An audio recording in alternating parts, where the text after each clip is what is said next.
Coming up on the Mindful Midlife Crisis.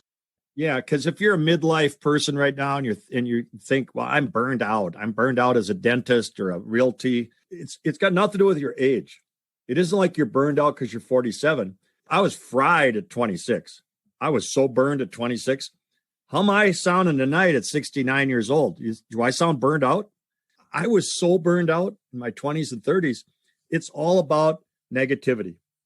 If you hang out in negativity, very, very common to get burned. Welcome to the Mindful Midlife Crisis, a podcast for people navigating the complexities and possibilities of life's second half. Join your hosts, Billy and Brian, a couple of average dudes who will serve as your armchair life coaches as we share our life experiences, both the good and the bad, in an effort to help us all better understand how we can enjoy and make the most of the life we have left to live in a more meaningful way. Take a deep breath, embrace the present, and journey with us through the Mindful Midlife Crisis.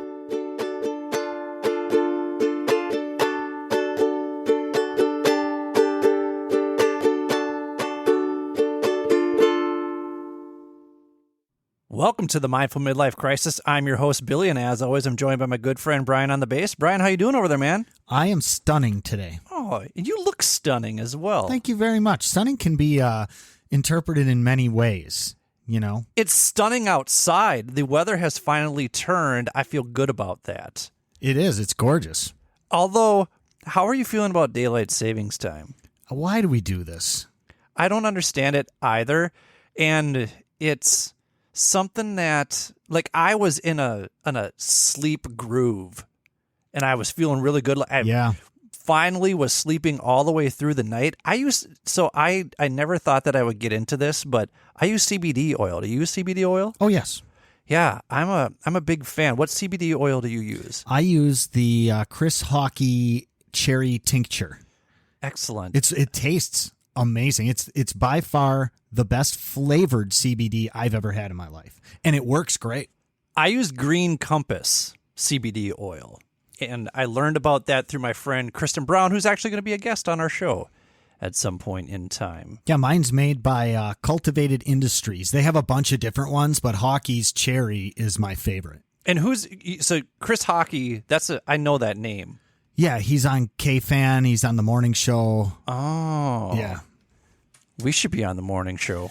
Well, maybe eventually he'll have us on. I don't know. We'll see. We got to get famous first, though. That's true. Chris Hockey, if you're listening out there, we're your guys.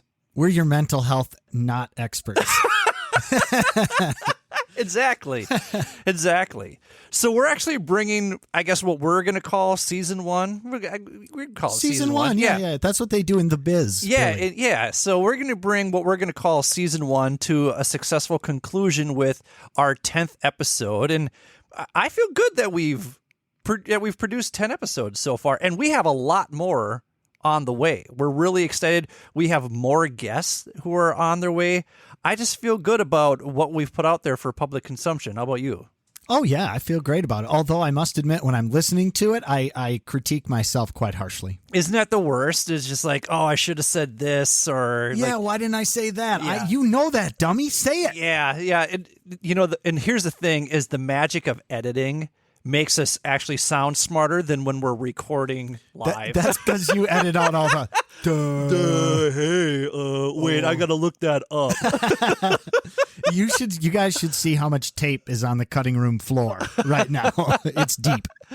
So our plan is this. We would like to get you, the listener, more involved in our show, because ultimately the purpose of our show is to help all of us, especially people who are in their middle ages, live our best lives. And we would like to know whether or not this podcast is actually helping any of you do that very thing. And we've received a number of messages throughout the past 2 months, and we really, really appreciate each and every single one of those. In fact, one of our plans is we want to switch things up in the segment breaks, and we want to read through those from time to time and share those. And we won't share names because obviously they're very personal, but just so that people can hear what other people think of the show and how the show has helped them. We will leave the meditation break in there, though, because a lot of people say that they love that one. So we're going to leave the meditation break in there.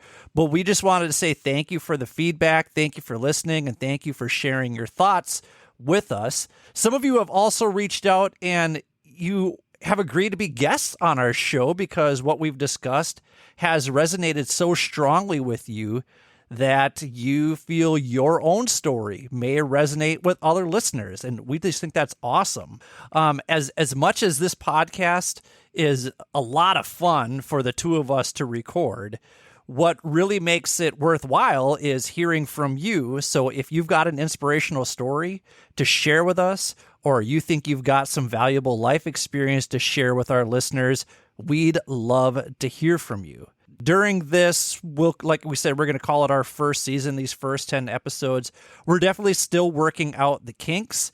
Especially, there's kinks, all right. Oh, yeah, especially when it comes to recording our guests. And this week's episode is no different. We had the distinct honor of interviewing Tom Cody, who is an author and speaker for Top 20 Training. You can look him up at www.top20training. And he is an absolute riot, and he is such a joy to talk to. I've had the honor of hearing him speak on multiple occasions. He describes himself as a recovering crotchety middle-aged man, and he's now 69 years old. He's the happiest he's ever been. And when you listen to him during this interview, you'll hear just how much crackling energy he has. I like to describe him as a ray of gray-haired sunshine. Yes, that's a wonderful way. Yeah, he really is. He's so much fun, and he has so much energy. Fortunately for us, he actually does most of the talking in this episode, and his audio quality is just fine. Meanwhile, Brian and I are sitting over here with thousands of dollars of recording equipment. Check that. Tens of thousands of dollars. Because we still have yet to figure out how to record our guests on Zoom, we sound like we're recording from the bottom of a soup can. So despite that, we're very excited to share with you our conversation with Tom Cody. Enjoy. Tom, thank you very much for being here today. We have Tom Cody here, and we are very excited. We've already had a good chat so far. And Tom, sounds like you're loose and ready to go, huh? Born ready. Let's go. Fantastic. Let's do this. When I was talking to you last week, I was joking around and said, we were talking about how to avoid being a crotchety old man. And I said we would bring on a crotchety old man. And then you corrected me. You said, no, I was a crotchety old middle-aged person. And you're the happiest you've ever been now. Yeah, I'm in recovery. I'm crotchety recovery program. But it's I could use some one of that day now. at a time. Well, that's wonderful. So, Tom, we ask all of our guests to talk about what are 10 roles that you play in your life. So can you talk about what the 10 roles are that you play in your life? Yeah, right now, I guess I'd say grandfather, father, son, husband, educational revolutionary, business owner, baseball fan, crossword puzzle solver, Indigo Girls fan, West Wing junkie. Wow. That's probably kind of it. So Brian and I are big music fans, and Indigo Girls. Talk about Indigo Girls. I don't know why. I just started listening to Indigo Girls. They knocked me off my feet, and I don't know. The harmony. I mean, Crosby, Stills, and Nash are done. And so the next best thing now is Indigo Girls. I don't know. I have a good idea because they're spectacular.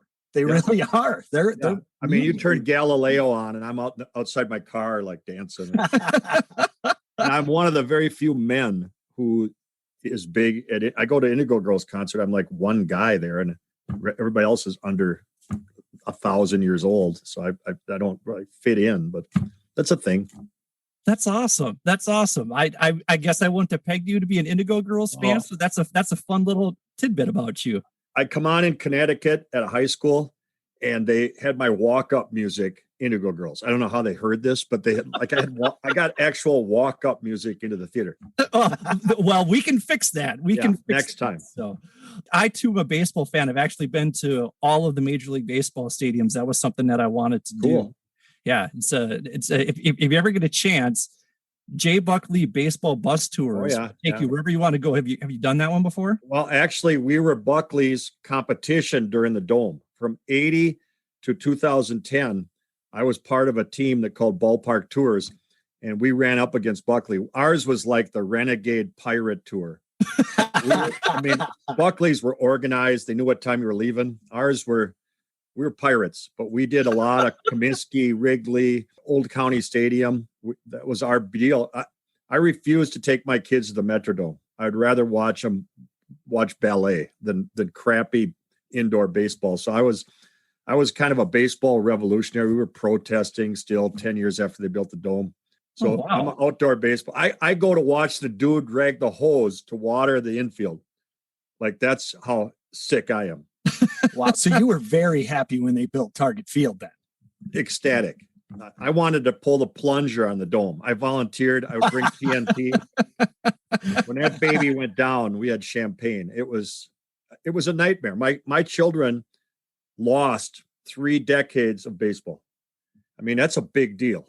I couldn't, so I'd drive my kids in an old beat up Cadillac down to Milwaukee all the time, That's I didn't realize that you had your little revolutionary baseball tour. That's awesome. So it was the worst company of all time. It sounded like you guys focused on the fun and not the regiment around it. Not the regiment, but baseball. I mean, we had the baseball weirdos on that bus. I mean, these guys would talk about Ted Klaczewski's slugging average from 1950. I mean, this is a weird group that we attracted. So when you went to Milwaukee, was it County Stadium still? Or were you guys before Miller Park even? No. In fact, we hated Miller Park. The first time we went down there, they closed the airplane hangar on the top, and then it was like back in the Dome. So we said, okay, never again. Oh, man. So we then ask our guests a lot of time, or every time we have a guest, we ask them, what are you looking forward to in the second half of your life? Yeah. Okay, second half. Let's stop. Billy Lar. That makes me 138 when I die. All right. So it says the second half of your life. Dude, I'm in overtime. This isn't even the fourth quarter. I mean, we're in shootout here. So, I mean, I don't know how many spins around the orbit I get, but for me, grandfather is probably number one. Father, my kids are all fine. I got a Broadway audio guy. I got a golf pro out in West St. Paul, and I got a high school math teacher. They're good. You did well for yourself. Yeah, but I can move on now to Sam and Charlie and Lucy. That's probably my biggest deal now. That's probably my major role. I'm still want to get out. I'm all about education and speaking about this stuff we're going to talk about tonight. That's right up there. And if I don't say husband, I'll be living in the street. So she's not watching this. It's not husband. It's but no, I'm serious. Probably husband, Can you talk a little bit about your educational background? Because, you were a teacher for many, many years. So can you talk a little bit about that? I went to Colorado State, got out of there in the early 70s with a math deal, and I didn't know what to do with it. So I kind of stumbled into teaching. I did 7 years in middle school math. Then I did 33 years across the river at Cretin-Derham Hall, high school math. Wow. So I got my 40 in. I was a sicko. I had no sick days in 40 years. Wow. I'm an OCD dude. I mean, I showed up and nobody said anything at the end. Nobody said, Tom, way to go. I mean, I thought that was a big deal. Wow. But we might as well get right into this. 25 years or so, I was mentally a mess. I was a perfect ACT guy as a kid. I was valedictorian. I had all the brain power you needed. But the mental part was there, but not the social emotional part. I was a mess. By 47, 48, 49 years old, and that's kind of the demographic we're talking to here, I was a disaster. I was a functional dysfunctional. My kids got high grades in the classroom. My basketball teams won every game. I was functioning, but I was negative, sarcastic, tyrant in class. I see you nod. You all had a teacher like that. You're on time because you're just going to get 40 lashes if you don't, and it might be verbally, right? It might be making fun of you. I was that guy. I was miserable. And I can relate to it because there was a time when I was that guy too. So I absolutely relate to it. And it was they gave me like awards for that behavior. That was the Vince Lombardi male figure. That was the Bobby Knight stuff. I was growing up in a time where mean was like sort of revered. And I couldn't understand why I wasn't sleeping. My marriage just okay. As a dad, I wasn't very good. That's why I want to get back to these grandchildren and kind of atone for my fathering. I mean, we got great kids. It's mostly because of my wife, Judy. I mean, I was absent. I was busy I wanted to achieve, accomplish, and accumulate. Say that again for the audience. The male brain, or my brain, was taught you achieve, accumulate, and accomplish. Meanwhile, the fourth A, which is what you are, A-R-E, I wasn't paying attention to that. So I became this guy I didn't like, but I had a bunch of stuff. I had stuff. I had Hall of Fame basketball and teacher this and teacher that. And I taught AP calculus. So I thought I was a good teacher because everybody did well in AP calculus. Hello. Put a monkey in there. The kids will get a 4 on the AP anyway. I mean, these kids went to Mandarin camp when they were 2. And I thought I was really a good teacher because these kids are really smart, So I had an, oh my God, aha, in my late 40s. Yeah, can you talk about what was that? Like what that's why we're here. That's why we're here. You wouldn't ask me to talk if I turned into this crabby old guy. I mean, no. I got lucky. I was in the right place at the right time. It wasn't an alcohol thing. It wasn't a religious thing. It wasn't a spiritual thing. I was sitting at conferences and a couple, mom and dad, sat down and told me their daughter hated my guts. And that they said they were doing some of this work we're going to talk about tonight around mindfulness in the business world, and particularly beauty salons, like hair cutting for women. Oh, wow. And they had become these predominant, they're the dominant force in the country of training stylists not to be creepy and crotchety. So I thought, what is this? I was just curious. I don't know why I asked, but then they showed me a couple things on a piece of paper, and we ended up going to coffee 2 days later. And my head exploded and my life changed. And this is the Coens, right? No, the Coles, C-O-L. Yeah, the Michael and Mary Cole, whose name appear on some of our stuff. They were co-authors with us early. And it wasn't just them. They showed me the stuff. And then we started with, we're going to do this for kids. We're going to do this for 9th grade elective. And we're going to do this for parents. At the whole time, it was always them. And I had no idea that I was the target. Like, I still thought, I'm a really good teacher. I can make this above the line stuff amazing, Well, the target was me. And it took me about 8 months to figure that out, because I was sharing all their stuff with kids then and think, we got a really cool elective course here. So this started with 9th graders in 1999, 2000. It blossomed. The numbers grew. Then we had a parent night, and a couple of the parents were teachers actually in Burnsville district. And they were interested in, like, can you do this for our staff? And I'm like, this is a kid thing. And they said, no, this is a teacher thing. This is an adult thing. It's a parent thing. This is a life thing. You found nitroglycerin. Now, you don't put it in a 9th grade elective. That's not enough. You got to get this out to the world. We had no idea. For the listeners, can you explain a little more around mindfulness and what exactly the program was? Just fill them in a little bit. It's just thinking about your thinking. If you take Psych 101, it's called metacognitive. It means Brian is metacognitive. Brian has the ability to do thinking, and then Brian can also think about his thinking. That's the elevator version of this. Now, meerkats don't. Look at a meerkat. They're a funny animal, and they're like, they just think, and they want to eat, they eat, and they fall asleep standing up. Meerkats I don't think are metacognitive, but neither are most of the adult human beings in this country. Nobody is aware of what their thinking is doing enough to change their thinking. That's amazing. 5,000 people ran at the Capitol with antlers on and spears. Somebody's got to say to themselves, this is not a great idea. Right now the country is in bad, America is not mindful right now. And to a micro, we have to take care of ourselves. This is so important. So we called it, I could get into all the above the line, the frame. We got 30 of these lessons we do.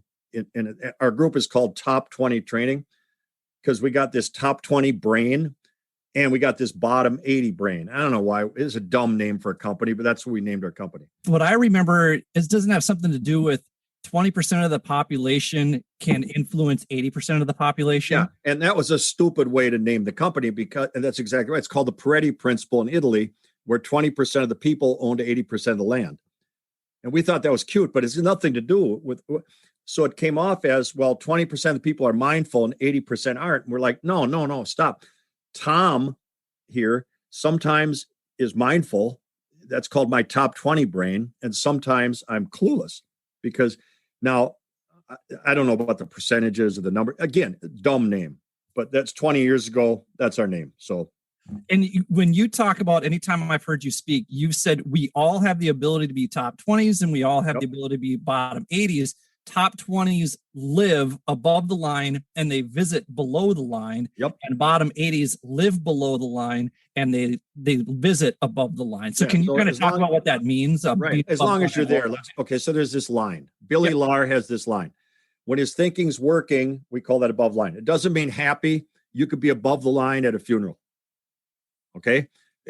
Below the line. Your thinking's not working for you. Your bike's broken. You could be below the line at somebody's birthday party. It's not about being happy or sad. It's just, is your thinking working in this moment right now and serving you in your best interest? It's that simple. Now, up till age 47, I was a resident below the line. And it wasn't, quick disclaimer for all of you listening, we're not talking about trauma or mental illness here. I had neither of those. I did not lose my house in a hurricane in New Orleans. That's traumatic. I was choosing to be upset about referees and traffic jams, and some kid came in tardy or some kid farted in class, and I'd go nuts about this. I mean, I was choosing that life. And you want to hear the whole line, call me. They'll give you the info. But I get 90 minutes can get you the whole above the line. And we could talk about invitations and trampolines and all these things that go with. It changed my life. I'm telling you, if I talk about this too much, I'm going to need Kleenex. I can't imagine that I lived without knowing. And you say, well, it's just a metaphor. Wake up, you idiot. I mean, it's just mindfulness. Yeah, but we gave it a 7th grade, simple to understand package for people to understand of choosing. And again, choose. It's choice. Choosing your existence. I'm just going to tell you straight up. If you're listening, look at me. You can just decide to be happier. You can. And one time a 14-year-old boy left class, he came back, he goes, how can it be that simple? I said, just try it. He goes, why aren't you a millionaire? And I said, well, duh. You just decide that winter doesn't suck. Just decide that the Lowry Tunnel is hopeless. It's always hopeless. If you want to get upset every time you go through the Lowry Tunnel, it's always jammed and jacked. And they tram 5 lanes into 2 and think it's going to work. I mean, I'm better in the Lowry Tunnel. Everybody's freaking out about the pandemic. I didn't love it. Look at me. I'm OCD. I hated it. But I'll tell you what, I kept trying to think, what's my choice? What's my choice? Grandchildren, focus, family, Zoom, figure out Zoom. You know what else we did in the spring? The 4 of us with our company, once George Floyd deal hit, we took 4 months and said, let's try to make our stuff more equitable. We're stuck. Nobody's hiring us. You know what? Why don't we use this time to write, create, improve? That is so not me in the 80s. Can you give the elevator pitch on what those discussions were like and what you have kind of talked about in terms of equitable experiences when it comes to top 20? Well, we talk about above the line. That's coming from a 69-year-old white guy who was born on third base in Falcon Heights, Minnesota. So now what we've tried to do is try to get the lens for the other folks of first of all, we got better at owning it. I'm just going to stand up and say, look, this is my lens. Here's where it comes from. I'm going to own my male privilege. And if you're out there thinking you don't have privilege and you're a white male, wake the hell up. Give me a break. I mean, and if that thing didn't wake us up last spring, I don't know what's going to wake you up. We got so much work to do. Yeah, that's it's funny.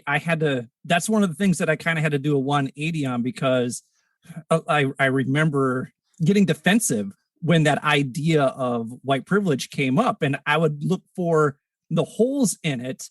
And then finally I can't remember like what shifted, but it was just the realization that there are certain things that I don't have to worry about as a white male. And it just finally I was like, oh, I get it now. And I remember it just kind of, it washed over me like a shower. You know, it was just like, oh, I get it now. I finally realized this. But I had to be open to the idea rather than getting so defensive about it and having a visceral reaction when someone would say it to me.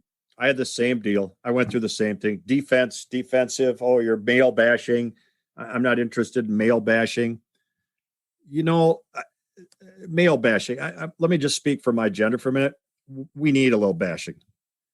I mean, you, in the questionnaire before this thing, you says, what's a male brain versus a female brain in like teenage years and so on. I mean, come on. The fourth grade girls are 38 years old. Fourth grade boys are eating their boogers. All right. And we do that and it doesn't get in high school is even creepier. Yeah, I can't believe we let 16-year-old boys drive. It's dumb. All right. I would let a 16-year-old girl take a driver's license test. Boys, I would try about 25. Why? Think of Alamo, Enterprise, Hertz, no car till you're 25. They're the only people in America that understand brain science. Instead, we let you go fight in the Army at 18, smoke cigarettes, buy pot, whatever. But you can't rent a car at Alamo? I mean, there's something. Why? Because frat guys are still throwing lawn chairs into bonfires. Mm-hmm. And I'm not giving you my car, says Alamo. I mean, it's so obvious now on the back end of my life. There's something. The good news, ladies, if you're listening and you'll attest this, the guys catch up eventually. They catch up. We rally sometimes. Takes us a long time, but yeah, but it's so, you know, maybe it's hopefully before midlife. But how do you see that manifest then when you do presentations in schools? Well, it's tougher sell. Our stuff's a tougher sell for students who are males because tough guy, emotions, you know, I'm strong. I don't need this crap. You know, it's a tougher sell to a ninth grade boy than a ninth grade girl. And it's just developmentally, they're two different beings. So we have some tricks and we always try to, if I'm teaching this to ninth grade class, I'm immediately finding the toughest dude in the room and we have the kids write a little bit at the end of the week. I'm reading his the very next Monday. Even if it's crap, I'm pretending it's like a Pulitzer Prize stuff. And then he looks and goes, oh, okay. And then his buddy is like, well, if Bill's into this, I guess I'll listen. But our stuff is it's just so, you nod all the time. When we talk, it's internally valid. It's really a lot of common sense, but then it goes back to that old saying, if common sense was so common, why are some people so screwed up, that sort of thing. And it is like when I've read through your books, it's just like, yeah, this makes total sense. And nobody ever attitude. Disagrees. Nobody ever raised their hand and go, I just prefer negativity. Like, it's just like, we go in and do these trainings, people like follow you to your car. And they're like, dude, when can you come back? You're cheaper than my therapist. I mean, it's simple. It's internally valid. It makes sense. And nobody sets out to be a crotchety, old, middle-aged lady in a classroom as a teacher or at business, hating your job. It's just so simple, but it's so hard. Now, by the way, I don't want this to sound like I figured it out. I got the old demons, man. I got stuff in my closet that comes out every day. I got old habits. You don't just switch hands brushing your teeth at 48 years old, and then you're good to go. I pick up the toothbrush with the other hand now and then. Great analogy. One of my favorite quotes is from Eddie Vedder from Pearl Jam. And he says, that guy that you used to be is in the car with you and will always be in the car with you, but under no circumstances should you allow him to get back behind the wheel, even if he's kicking and screaming. Right. there's a book I want to plug, not our stuff here, but let me plug Shirzad Shamin. I think you spell it Chamin, last name, Positive Intelligence. And he talks about the sage and the saboteur. In the old Disney movies, it was a devil and an angel that were always, Tom, swear at everybody. And the angel's like, no, just take a breath, But sage in Tom, we want the sage driving, not the saboteur. The saboteur lies to you. The saboteur says screaming at children motivates them. That's what saboteurs say to you. And the sage goes, don't do that. And I used to lose all the time. I used to fight. The sage was there, but the saboteurs had been like working out. So they beat the crap out of my sage. I would lose all the time. Don't yell at the ref. But then I'd like yell at refs. But I was clever. I didn't get that many technicals. I should have been. Oh my God, I was bad. Well, one of my favorite stories that you've told is you called timeout and the ref. Yeah, you want a 60 or 30? The guy goes, do you want a 60 or a 30? And I had it with him. I screamed top of my lungs. Minneapolis North Gym is where I did this. I said, I don't know. I called it for you. 3, take as long as you need. We're just going to chill here. So you want to start the circus again. You ever been thrown out of the gym in Minneapolis North? Not a great deal. Can't find a bus. I mean, these stories, they're all true. I mean, I did this crap.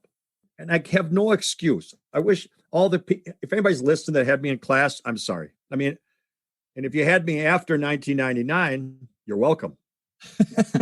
Did you are hugging me now, Was there an affirmation? Like, were there some kids who found that cruelty to be funny? And was that a reinforcement for you? Like I've got an audience.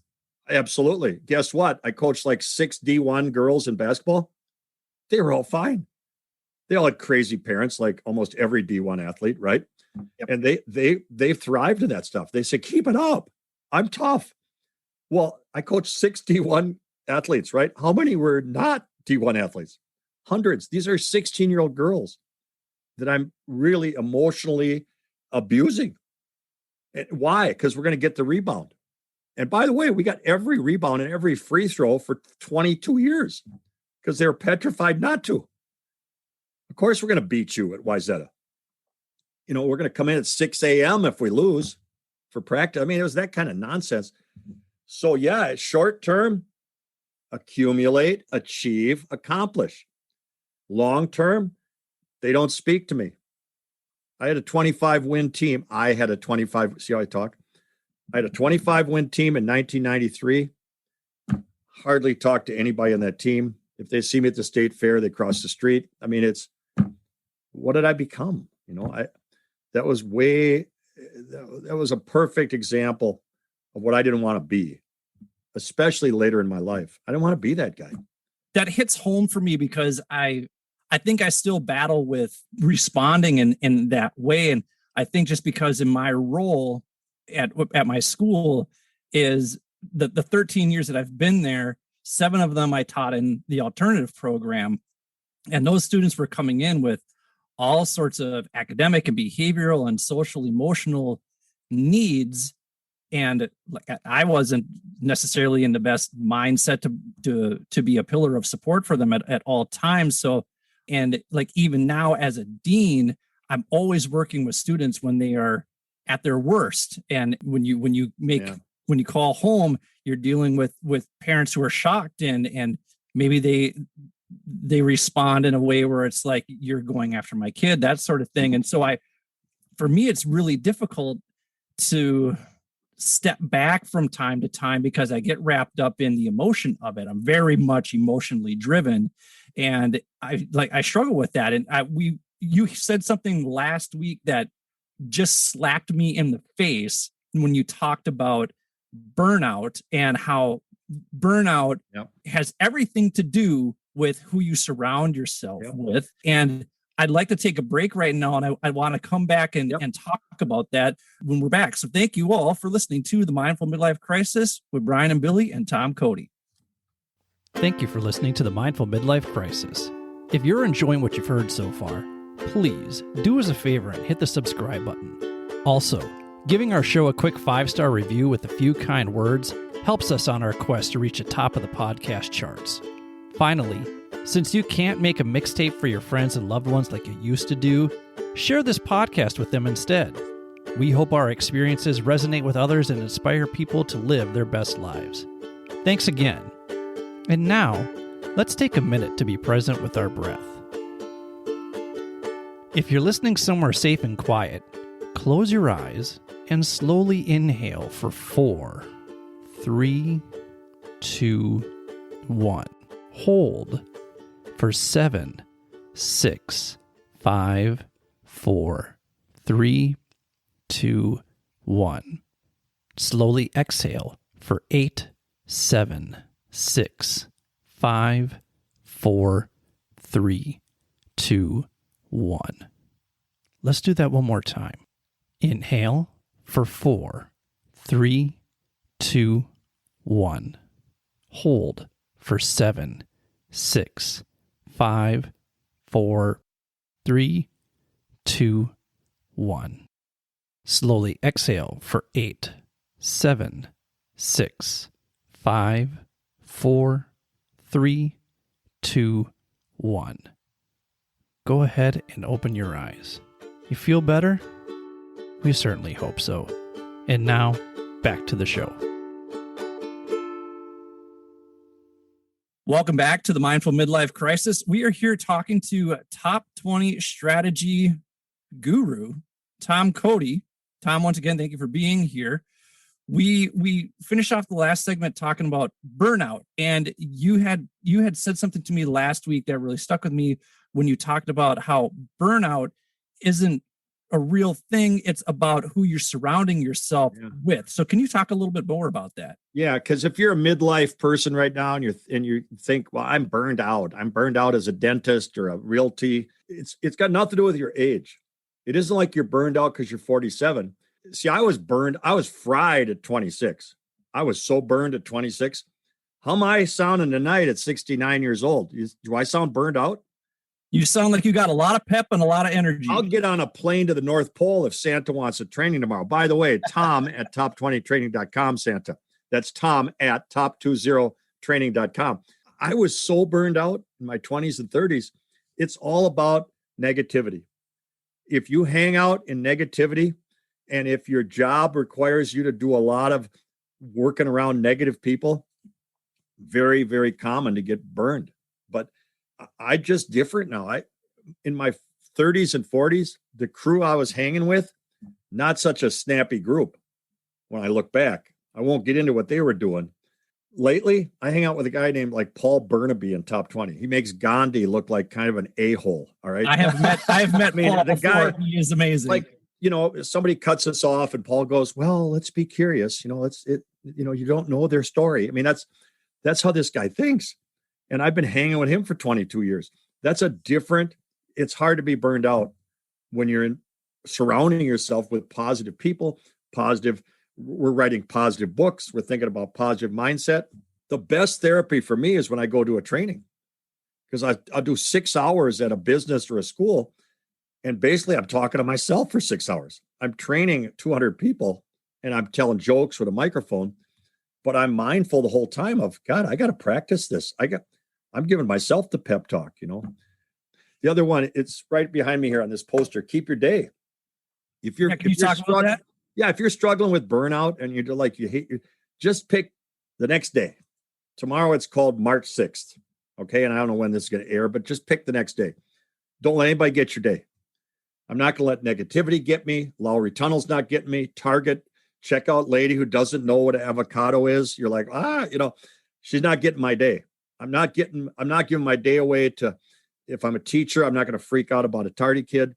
If I'm in a loving relationship and my partner is a mess, not my circus, not my monkeys today. I'll listen and be empathetic, but I'm not giving away my day to my wife, to my grandkids. I'm just not doing that. And especially at my age, 69, I can't be giving them away. I don't know how many I got left in my bingo hopper here. So now you're 48 or whatever. I don't think you can afford to be doing it either. I'm 43, so I'm tired of you overaging me. That's, you call me 47 and 48. Now I'm 43. I'm making it up. I'm making it up. If I look 48 over this Zoom call right here, Brian, we're going to work on a filter. You got to make up or something. 43. Billy's got the fake ID. He's probably really 48. Hey, no, but keep your day. Don't give your day away to nonsense. And again, we're not talking about trauma here. You lose your dad to COVID. Well, keep your day. No, awful. But let's stop freaking out about and Minnesota people. Give me a break. Oh, in December, it's dark. It's really dark. Did you see it's dark and cold and dark? Yeah, you fool. You live here. You know what you're dark next December, too. I mean, stop giving your day away. And the Vikings. Oh, the Vikings, Kirk Cousins. Shut up. I mean, they're never going to win the thing. Get over it and move on. Just find something else to do. I've made my peace with Minnesota sports teams, but I have yet to make my peace with Minnesota Winters. And so sometimes, Tom, you say things to me, and I feel like you've been spying on me for years and years and years just to say these things so that they hit me deep in my soul so that I reflect. Yeah. You know, I got to say, as a Packers fan, the Vikings make me very happy. Good for you. Good for you. Yeah, they don't wreck my day very often. Yeah, and the Green Bay guy here is not getting my day. Nice try. I'm telling you what, you know, I used to be the most generous man in Minnesota because I would give my day away to everybody. I was giving my day to basketball refs. I was giving my day away to slouchy kid in class. I mean, I was constantly just giving it away. Harder to get mine now. You can still do it, but it's just tougher. I'm a little more like, nope. And again, that's mindfulness. You guys have buttons, right? That people can buy. You've got buttons galore that people can buy. Can you talk about? We have buttons, Brian. Yeah, there we go. They've got keep your day buttons above here's the line. Here's the cool part of these. They're made by kids in special ed at a high school, Irondale High School. They make them for us, and they got a machine and they publish them. But all our little catchphrases: be curious, keep your day, live above. We got these $1 buttons. If you ever see us, we'll probably have a bag of those. If you want one, give us $1. And it goes to the kids at Irondale. So it's been a cool thing. That's great. We should give some of those away. Sign us up for 10 or 20 of them and we'll buy them because it's a great cause. And they're available on your website. Yeah, we'll buy some. Yeah, but we might be out of luck. I don't know if we got enough right now. But we can get them to you because they're out of business. They're not in school. But right. Their interest might be down since COVID hit. But we'll find some for you. You know, but I really want to. What you're doing right now is so important. I just want to emphasize that again. You're talking to somebody, whoever's listening out there. You're at a crossroads here, listening tonight. You can continue to make the choice to just keep doing it the way you're doing it. And Einstein calls that insanity. And you think you're going to get different results with the same kind of thinking. You got to change this to change that. Oh, by the way, I'm on radio. You got to change this inside life to change the outside life. I used to try to do it opposite. I would try to fix the outside in order to make the inside better. That's terrible thinking. That it doesn't work. I'll be happy when the Vikings win the Super Bowl. I'll be happy when it's 72 degrees in January in St. Paul. You can do that. And I did it forever and a day. I'm done with that formula. I'm going inside out, not outside in. It's fantastic because that, again, seems so simple, but it's so powerful. And it can be hard, too, if you've been living the opposite for such a long time. If your default is to go, the toothbrush. Yeah, the toothbrush analogy. When you default to the negative, which a lot of us do because it's actually part of our survival is that we default to the negative. That's where our amygdala is a little too strong for us. And it's important for us to develop our prefrontal cortex. But watch, Billy, you're living in the most negative culture in the history of the planet. Comedy in America is so negative. And Chris Rock's funny and Saturday Night Live's funny, but they're mean. Social media. Yeah, social media is negative. Professional sports has got to be absurdly negative. The government is a joke. I mean, I don't care if you're a donkey or an elephant or red or blue. You got to be kidding me. Yep. This U.S. Senate, and I don't know if it's going to change in the next 4 years, the last 4. I'm not going to argue politics with you. Only that Washington, D.C. is the center of negativity. Absolutely. And so why are we negative? And then I hate it when you talk about kids are negative these days. Teens are negative. No, they're not. They're just growing up in a lake full of pollution and they smell funny. Well, yeah, because we're raising them in this lake. That's why it's so important. If you're thinking tonight about making a shift in your mindset, that's going to shift a whole lot more than just you. We'll start cleaning up the lake. Mm-hmm. What if this, and I'll tell you what, social emotional learning, whatever you're calling this stuff tonight, social SEL, social emotional learning, is sweeping the nation. High schools are figuring it out. They're watching kids with straight A's fail at life and thinking, what are we missing? You talk a lot about IQ and EQ. Yep. And how you would rather have someone with a high EQ as opposed to a high IQ, because a person with a high EQ, an emotional quotient, emotional intelligence, is going to be able to interact and socialize and think and communicate and learn above the line more often than somebody who has a low EQ. Yeah. And I'm the poster boy for high IQ, low EQ coming out of college and into my life. I could tell you all 50 capitals. I was just bad at listening. All right. I can do the quadratic formula in my head. I was just bad at like collaborating. Now, which one's more important in the 2021 job market? A lot of you listening are looking to hire people like this. You don't care about IQ, frankly, in the job market, because everybody gets this stuff on Wikipedia, Google, Chromebook, Monkey, Kia, whatever they're doing. They'll figure it out. If I need to learn how to work what you do at work, I'll figure it out. I'm not trying to oversimplify being a doctor, lawyer. I get it. There's skills. But everybody who gets fired or let go, it's all about the EQ. You never get rid of a nurse because she's bad at like shots. I mean, she's just a knucklehead emotionally. And so you move her out of the hospital. I mean, this generation of kids is getting into a time where the careers haven't even been invented yet. What are they going to need to succeed? Mindfulness. And before midlife, because you're not going to get any money any other way, unless you're good at bank robbery. You need to get a career. Who's going to hire you in a job market where there are no jobs? You have to be entrepreneurial. If you're not, if you don't have the right mindset, you can't be entrepreneurial. It says here the National Association of Colleges Employers has identified career readiness as the attainment and demonstration of requisite competencies that broadly prepare college graduates for a successful transition into the workplace. And this is what they want people to graduate from college knowing how to do: critical thinking and problem solving, oral written communication, teamwork and collaboration, digital technology, leadership, professionalism and work ethic, career management, and global and intercultural fluency. I want to accent collaboration. Edison did light bulb as just Edison. The Wright brothers, two guys flew. That's never going to happen again. 3M is not inventing stuff with one lady in a room. You can't work. I don't like my lab partner, says every kid in every high school. Well, too bad. That's more important than the science you're learning. Mm-hmm. Tom, say that again. The lab partner and trying to get along with a knucklehead lab partner is more important than phosphorus mixes with calcium. That's the skills, but we got to remind kids, we got to remind adults this. We call them star qualities in top 20. I got to develop persistence, willpower, self-discipline. That's what I need to get hired. That's why I need to be happy. And if you don't have that stuff, mindfulness doesn't help you much, because you gotta also have the grit, the resilience. I gotta develop this stuff. And if I didn't do it at 18, maybe you do it at 45. You know, I wouldn't recommend my path, but it's better than beating your head on a rock and saying, geez, it still hurts when I hit my head on the rock. Well, try something different. At least you made it. You headed that direction.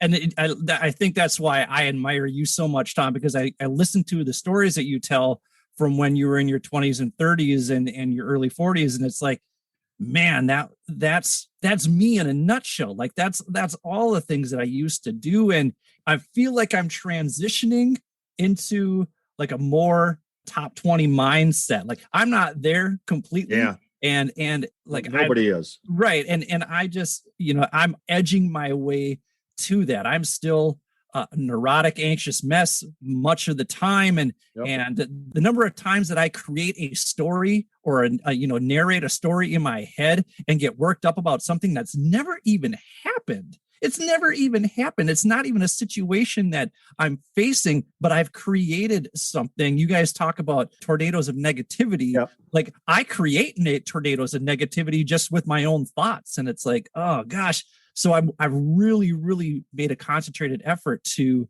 slow those thoughts down so they don't spiral into a whirlwind of toxicity. Let me give you the 10-second version of what you just said. Not now. You get a note from the assistant principal at a high school. Come see me. The kid goes, oh my God, I'm expelled. I'm going to be living in a van down by the river or whatever. You start making up all this stuff. Not now. Our stuff is not complicated. Just get but it takes a habit. You got to keep, it's right behind me. Not now. You got to, I'm better at that now. Oh, this person didn't return a phone call. I bet they aren't going to hire me. Not now. Let the problem be the problem, Tom. There's going to be a problem, maybe. Well, let's wait and see what the problem is. It requires strength, too. I want to say a word about strength. We were talking about the male brain, and last week on your show or whatever, everybody wants to be strong, whether you're female or male, but there's a male Neanderthal image of strength. See, mindfulness is strength, emotional strength for males, sensitivity strength, intellectual strength, mental strength. You think you're going to be able to raise a kid because you got good biceps? I mean, you can hold him up when he's 10, I guess. That's about it, but he won't probably be around if you don't have emotional, mental. Can't say that word. It's hard to raise kids as a man in this society. And by the way, my dad, he didn't even participate. I was somewhat absent. You two sitting here listening tonight, it's a different deal. You're in charge of these kids, these families, if you have a family with kids, but you got to have the other kind of strength. And I don't think I think that's what mindfulness creates, is this idea that males can cry at the end of West Wing. Okay. Males can watch Marley die in the movie, and what's her name? The dog. And wait, what? Hey, wait a minute. I haven't seen that movie. Okay, yeah. Spoiler. Oh, Hey, no. I'm serious. If you watch My Dog Marley, or whatever that movie, Marley and Me, and you're not crying when they put him under the tree in the hole, there's something wrong with you. You're like, listen, guys are all like, last week I broke down talking about my own dog. So that's, but that's foreign news to the people older than me. They're like, oh no, I just got some in my eye. I mean, that's weakness. That's weakness. When you aren't appropriate with your mental approach to what's going on. There's times where you sob. I mean, there's times where you laugh, and there's times where you cry. I mean, I think about how ahead of his time Jimmy V was when he talked about, the three things that make a full day is you laugh, you cry, and you spend time in thought. Yeah. And he's ahead of his, I mean, he was right on, and at the time I heard him speak, I said, that sounds soft. But after his passing, and I look back and I watched that show, and I'm bawling like a baby now, and I get it. And again, it's metacognitive. It's, what am I thinking? And is that serving me? Can I think about my thinking? And I don't want to beat that into the ground, but it's pretty easy. But you should, because a lot of people don't get it yet. So it needs some beating, as you were saying earlier. And I like Dr. Phil's deal. Somebody goes, I just prefer negative. I go, well, how's that going for you, dude? I mean, cool. I mean, see, I don't ever jam this down anybody's throat. If there's a kid that says, I'm happy with it, fine, goodbye. Life will see you later. I mean, this is not for everybody. It is for everybody, but not everybody's ready to drink. I got Kool-Aid. Some people aren't thirsty. Okay, I'll leave the pitcher. I mean, I'm not going to fight you on this. I'd rather move on to the next business, the next school. Okay. Because I was that guy. Well, it is something that the person has to internalize. It's not something somebody can hand you. They can suggest it to you, but it's not you have to internalize it. Here's another Codyism. What I'm offering tonight is not insight. It's outsight. You're listening to me in your car, wherever. You're just hearing this old man give you outsights.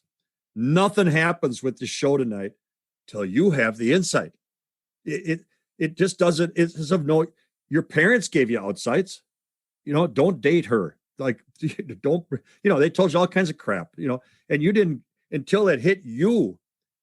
None of that. And the parents were all like, I gave you all the greatest insights in the world. No, you didn't, because I don't agree with any of it.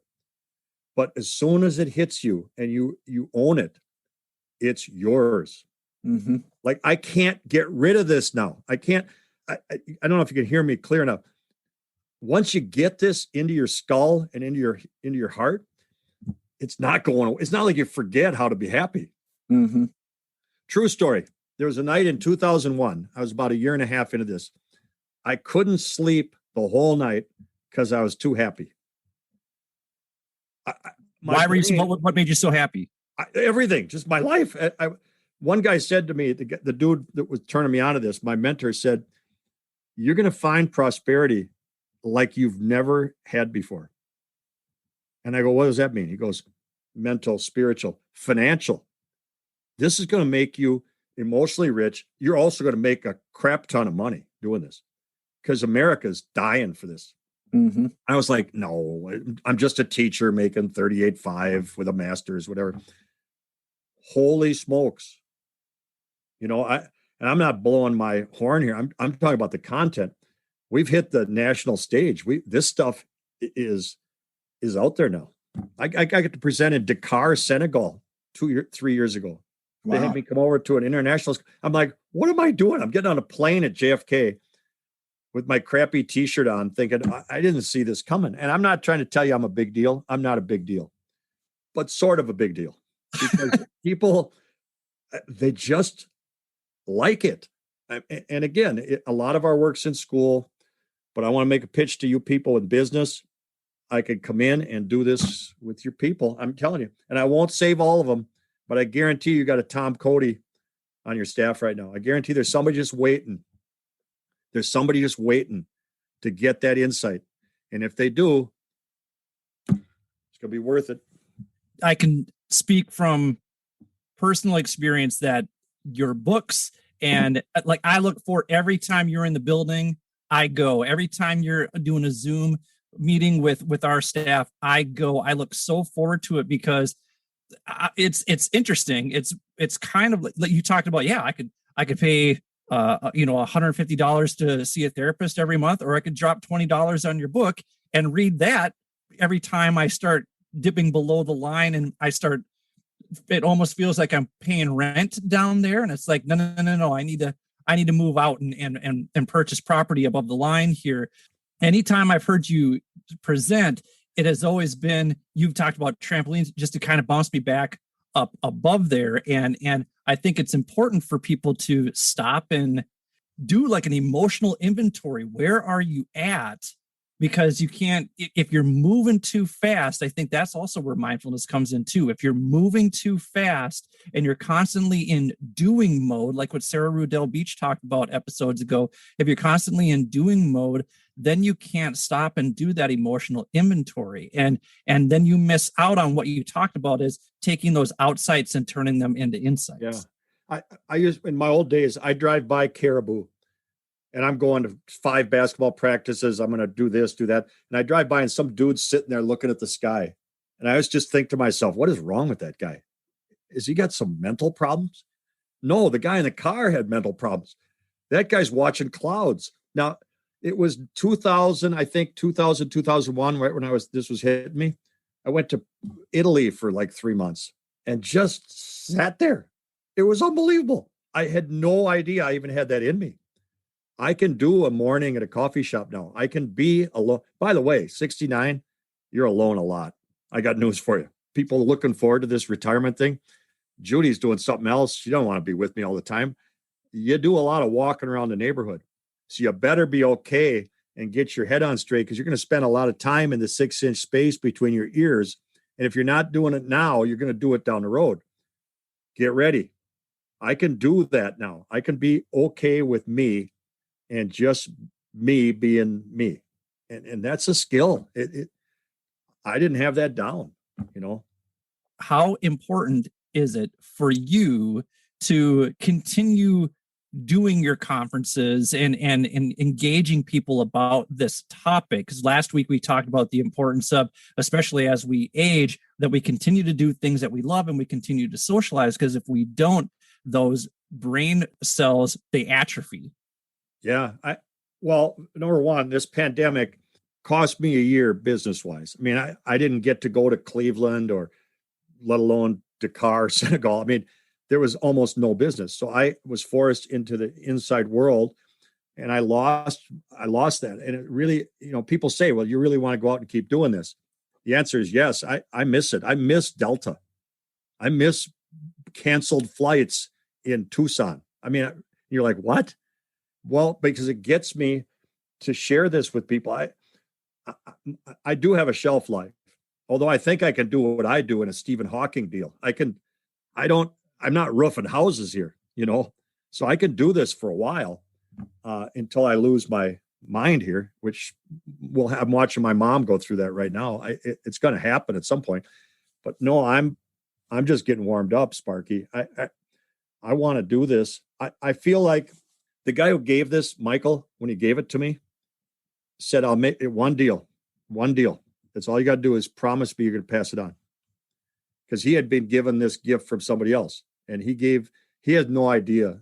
I tell him all the time, but he still has no idea how profound that gift was to me. And I'll never pay it back because I burned so many bridges in my youth. I got a lot of atoning to do.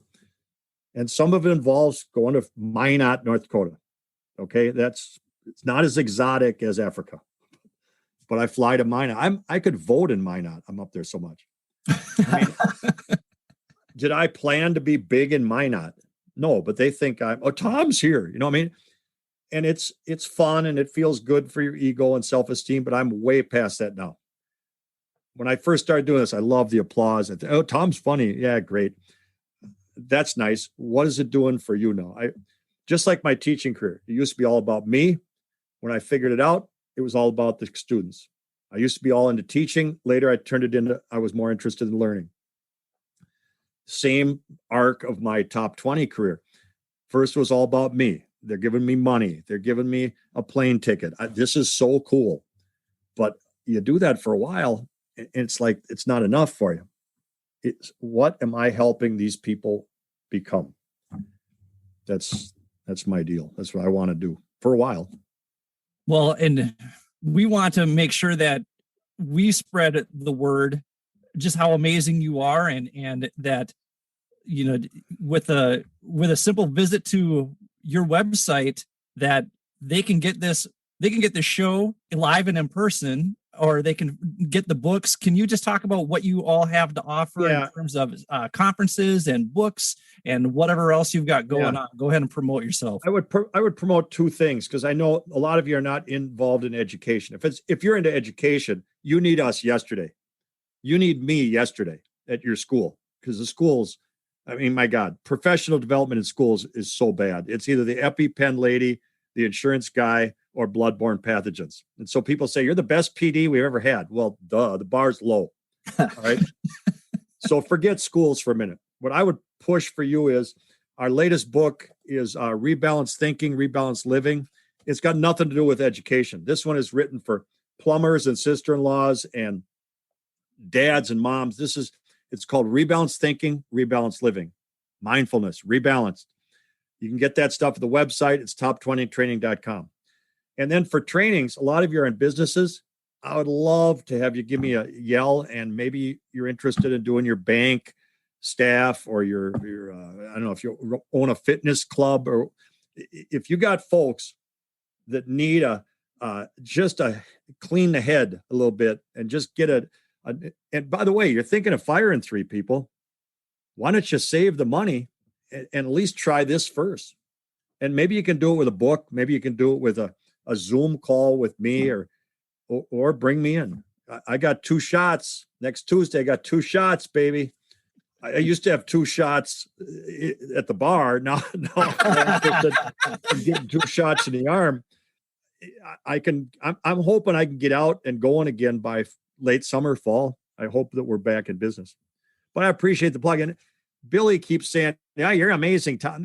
You may not like my message? I don't know. I mean, you can, if you've been listening to this for an hour, you kind of got the flavor, and it'll be the same sort of, I don't have another speed. I don't have a more professional way to say this. This is what you're getting. You're like, I would never bring him into my bank. Okay, then don't. But then you'd be missing out if you did it. Well, no, maybe not. You're just not professional enough. You need to wear a suit and tie and talk about the metacognitive. Oh, okay. Well, I don't do that. No, we actually talked to Maurice Buchanan and Delico James over at Work Gym. And one of the 10 words that they listed was professional chameleon. And what they meant by that is they wanted to be able to dress the way that they wanted to dress and look the way that they wanted to look and diversify their business the way that they wanted to diversify it, because they wanted to stay true to their brand and who they are. And one of the things that I feel like we pride ourselves on is finding guests who are genuine and authentic and are real. And Tom, you are as genuine and authentic and as real as they come. And Thanks. We love you for it. So thank you so much. And yeah, Tom, I agree with most of what you said, but I have a point of contention. Yeah, I'll bet you do, Brian. You, sir, are a big deal. Agreed. Well, agreed. So would you keep that on tape, and I'll play it for my wife, who's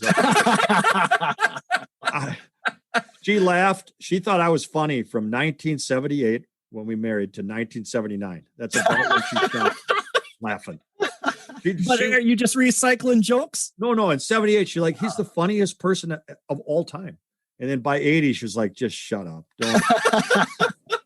Don't do your thing. You got a thing you're doing.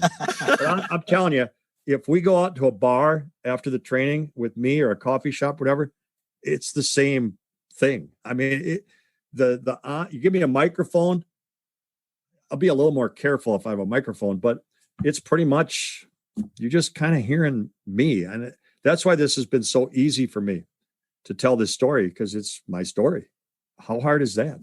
You're a natural at it, Tom. We want to thank you so much for taking the time to speak with us today. You can go and check out www.top20training.com to check out all of the things that Tom is talking about today. That's not even the tip of the iceberg of the content that is in his books and in his presentations. We maybe touched on 3 or 4 things, and though we dove deep into those 3 or 4 things, they break it down in such an easy, metaphorical, user-friendly way that as you're reading, you'll be like, oh, that's such an easy concept to remember forever. So check it out. Tom, you're the best. Thank you so much. Thanks, guys. Hey, keep up the good work. This is important stuff. Make sure you listen next week, because they'll find somebody else give you a different slant on all this. Thanks, Tom. See ya. Hey, call me in a month. See ya. Thanks for listening to the Mindful Midlife Crisis.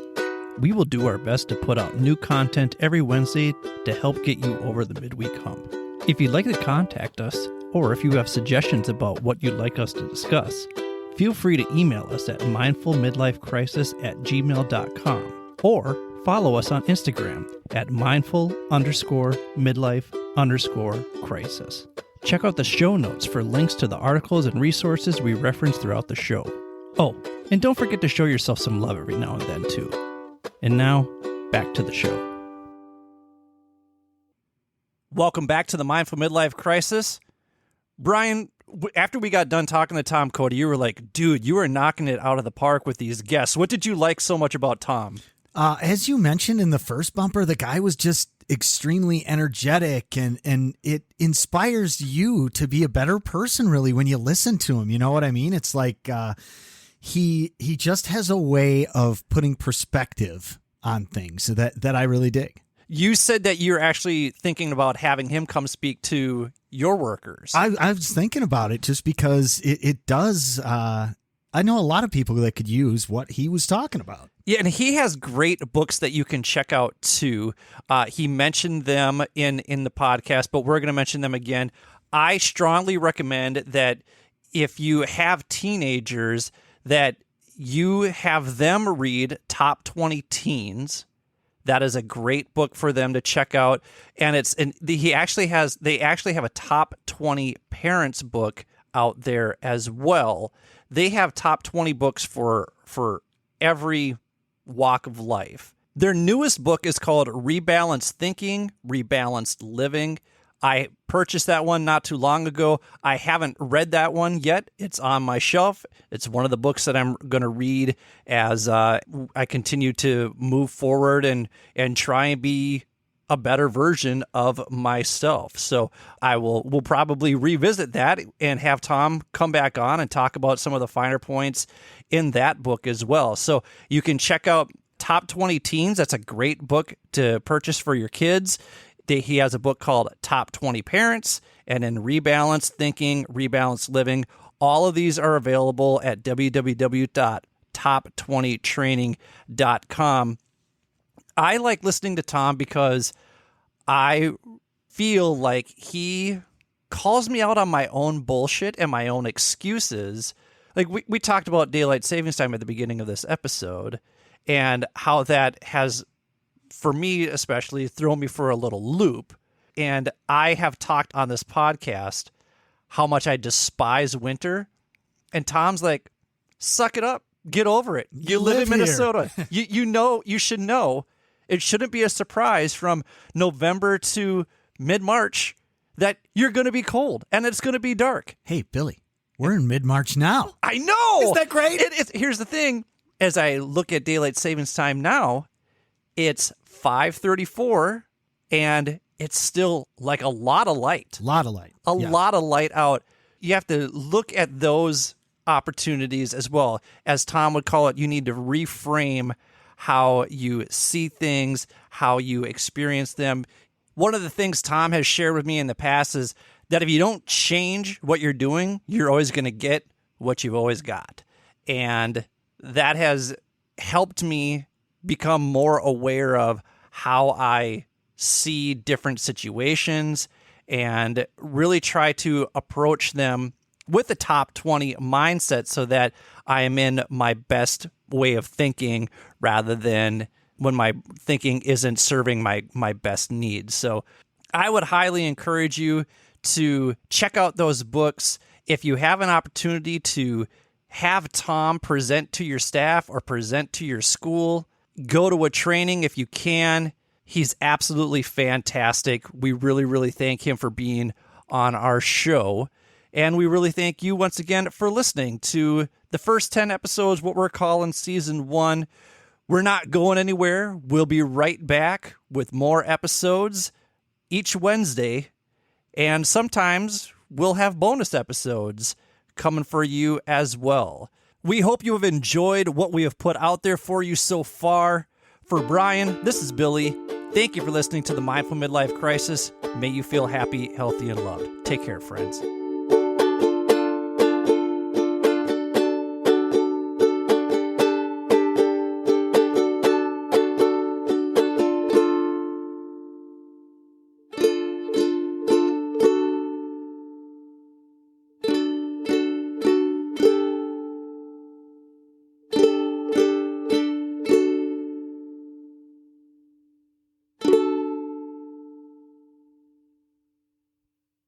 Thank you for taking the time to listen to the Mindful Midlife Crisis podcast.